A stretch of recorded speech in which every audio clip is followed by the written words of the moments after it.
Hey everyone, hope you're all doing well. I've been a little MIA this month and I've just been trying to finish school and figure out what I'm gonna do after school. So a lot has been on my mind recently and I guess you could say it's been giving me content block as well. I'm still trying to figure out the purpose of my channel, whether I want to keep doing both advice-based videos or MBTI or focus on one, but I kind of like to have a mix and I hope you guys do as well. But today we're going to do another MBTI based video, and the inspiration to do this topic actually came from my subscriber survey. So in the comments or suggestions box, I got a comment from a user named Lynn1, and they said, "I'd love to hear your take on why it seems INFJs share this feeling, the feeling of epiphany once they discover their type. It seems important to us more so than to other types. Do you have any thoughts?" And I've mentioned before that I don't really have anybody in real life that I can talk about Myers-Briggs with. Usually the people that I meet have an understanding of the basic letters in Myers-Briggs, but they don't really understand the meaning behind those letters by delving into the functions and understanding what they mean.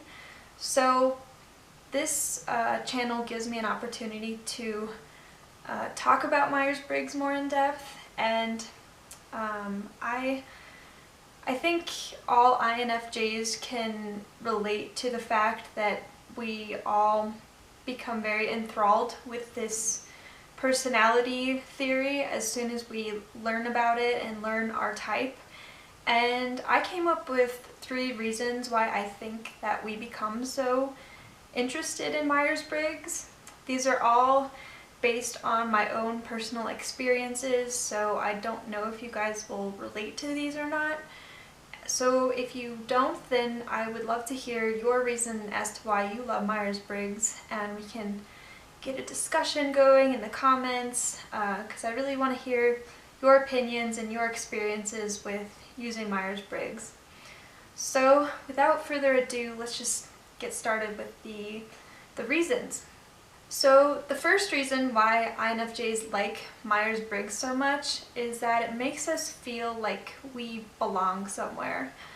And I think most of us grow up feeling a little bit different from everybody else, but we can't really put our finger on why we feel this way. I think one of the contributing factors is that we are old souls, and even when I was a young child, I felt like I was an adult stuck in a child's body, because I just remember connecting with my teachers or elders a lot more than students that were my age. And so when you first discover Myers-Briggs and you learn about your type, it's a really enlightening experience to just know that there are other people out there who think and act in the world that are similar to you. You know, we go most of our lives thinking that we're kind of alien and misunderstood, and so just having access to people who are similar to us is a really cool experience, and I think that's the first reason why Myers-Briggs is so interesting to INFJs.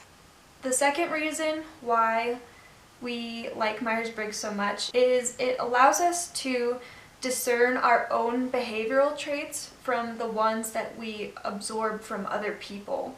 So you guys have probably heard the phrase that INFJs are social chameleons, that we can pretty much adapt to any personality style or group pretty easily.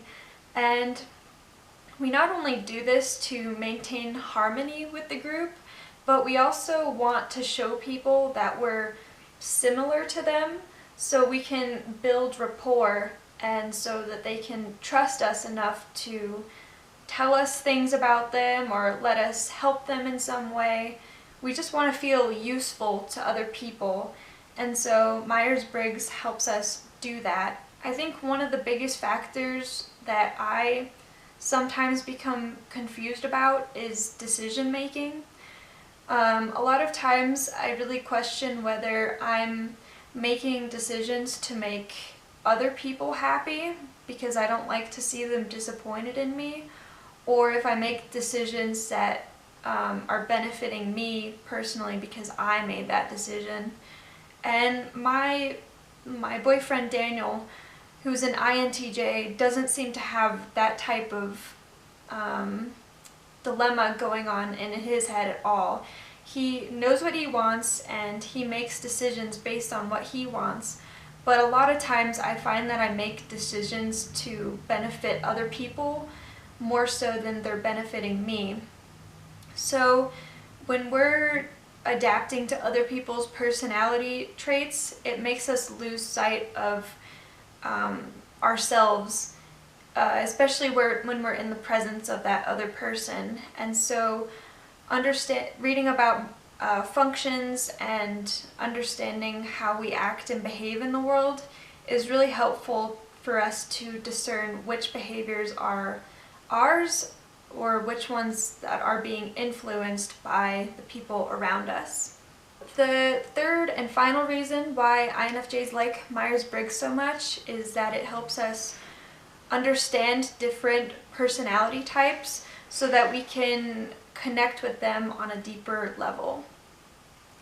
And the other day I was on the INFJ subreddit and there was a post by a user called Lithium Energy. And his post talks about socializing and forming relationships with people. And so he talks about the different levels of communication. To depict this, I of course made a little chart. I hope that you can read it.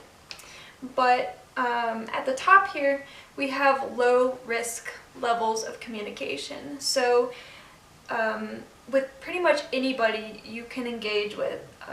You can have small talk, you can make jokes, have humor, talk about facts. So these are levels of communication that you can have with pretty much anyone. But as you go down the line towards ideas / opinions, feelings and emotions, and deep insights and mind bends, these are higher risk conversation levels, and they're ones that you can't really engage with a lot of different types of people. So maybe like ESTPs and ESFJs feel comfortable being in this realm, whereas maybe like INTPs, INTJs, INFPs feel comfortable talking in this realm. And when I look at this chart, I look at it in terms of energy. So if I'm, let's say, getting my hair cut and I don't know the lady who's cutting my hair very well, and I have to keep the conversation going with small talk and jokes and facts, then I find that to be really exhausting because I don't have like a lot of things going on in my life that I can just make small talk about. So I find that I'm asking a lot of questions and like desperately trying to keep the conversation afloat. But if I'm talking to a friend or my boyfriend or even like my dad, I find that I can enter these higher risk levels of communication and they can understand my deeper insights and my feelings or whatever, and it's energizing for me to talk to people in this area.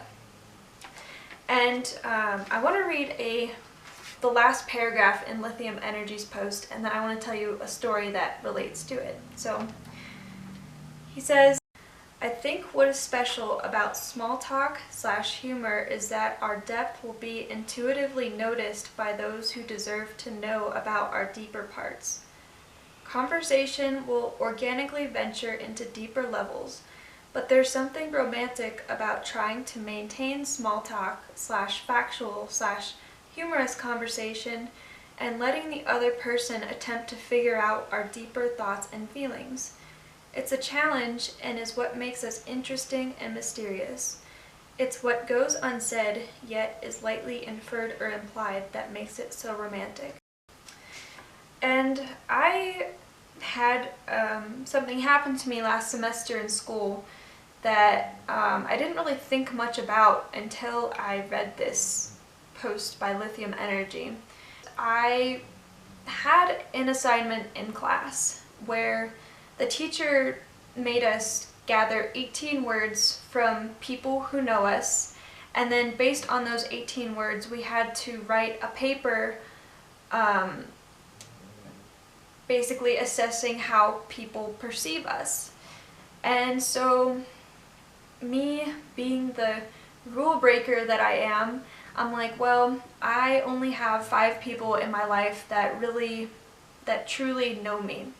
And so I'm gonna get 3 words from these 5 people, and then I will write my paper that way.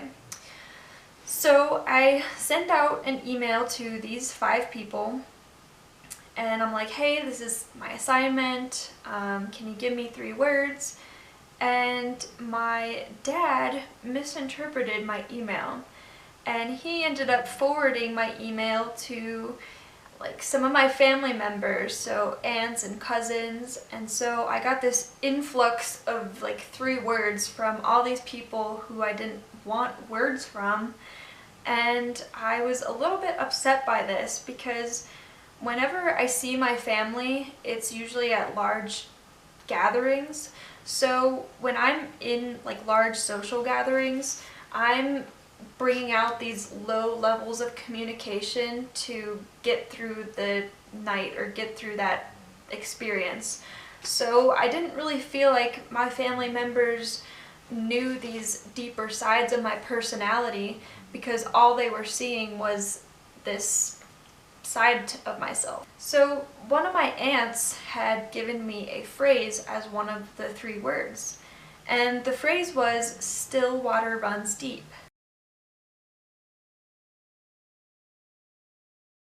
And that basically showed me that she was able to see my deeper parts, even though we only communicate with each other with these low levels of communication.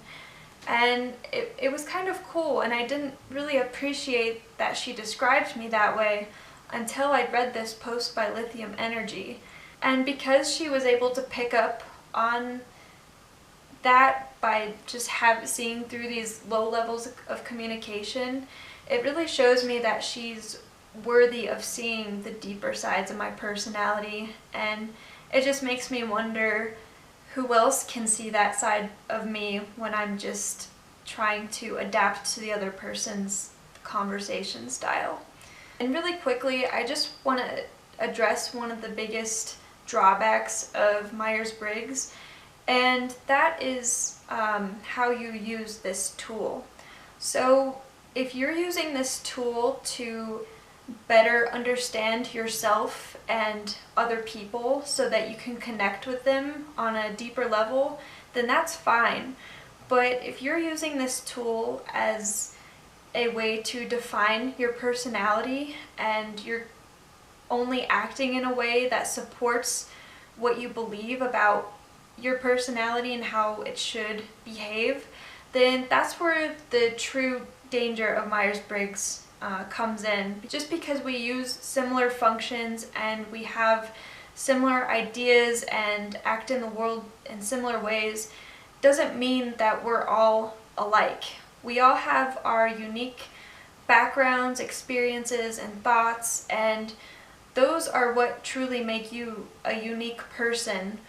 And when you're trying to, befriend other people, don't use Myers-Briggs as a tool to validate what ESTJs or INFPs, just don't use it as a tool to validate what you think they should act like, but rather use the functions as a way to understand your friend or boyfriend or girlfriend better so that you can connect with them in these deeper levels, because recently I made a friend who's an ESTJ, and if I just believed everything to be true about ESTJs that I read on the internet, then I would just assume that, like, oh, she's a sensor and she can only handle this level of communication from me.